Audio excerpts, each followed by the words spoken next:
Hello and welcome to Daily Dose Radio, a 5-minute-a-day podcast studying the Psalms verse by verse, recorded here in the dining room of the Bible Bistro, located in Sharonville, Ohio.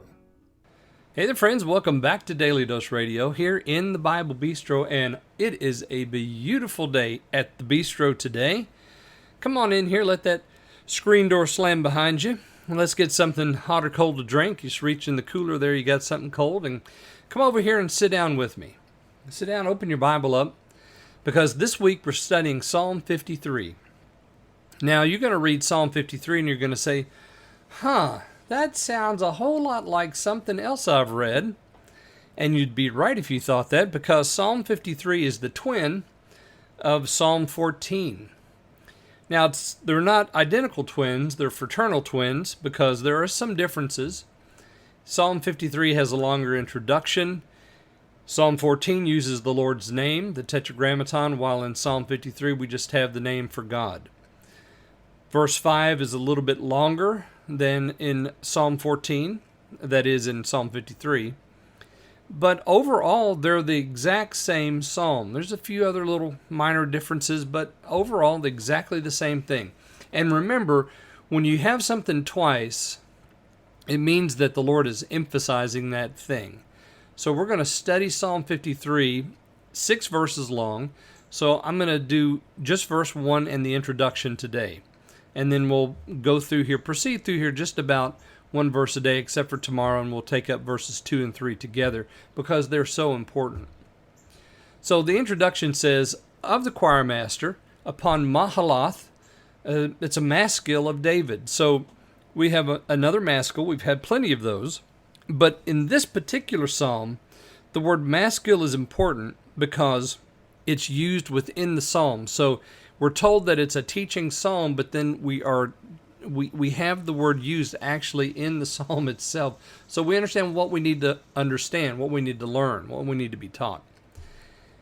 Mahalath, don't know what that means. I looked up what Adam Clark had to say about it, and I'm just going to give you the whole enchilada here from Adam Clark. He says, the title, to the chief musician upon Mahalath, an instructive psalm of David.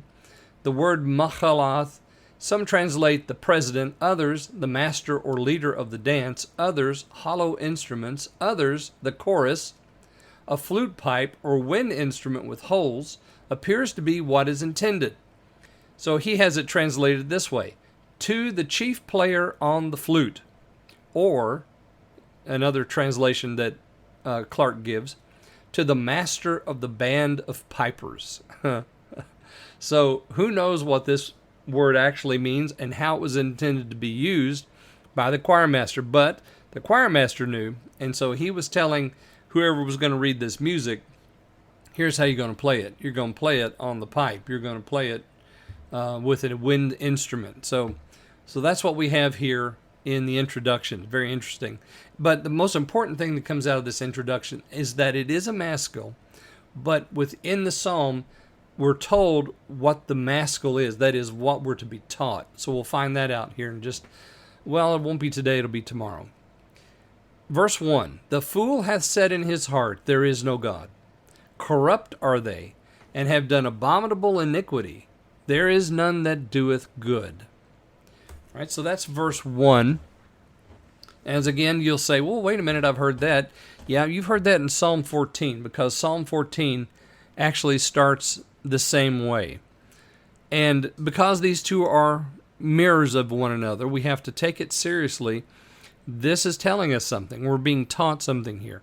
The fool is saying there is no God. If he were not saying that, he may not be a fool, but he's foolish because he says there is no God. He says this in his heart. So this is what he believes. This is the intention of the heart of the fool. You'll notice that it says they're corrupt, they've done abominable iniquity, there is none that doeth good.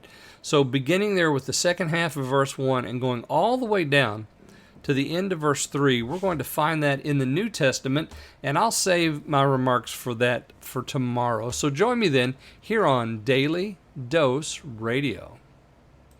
Thanks for listening to Daily Dose Radio.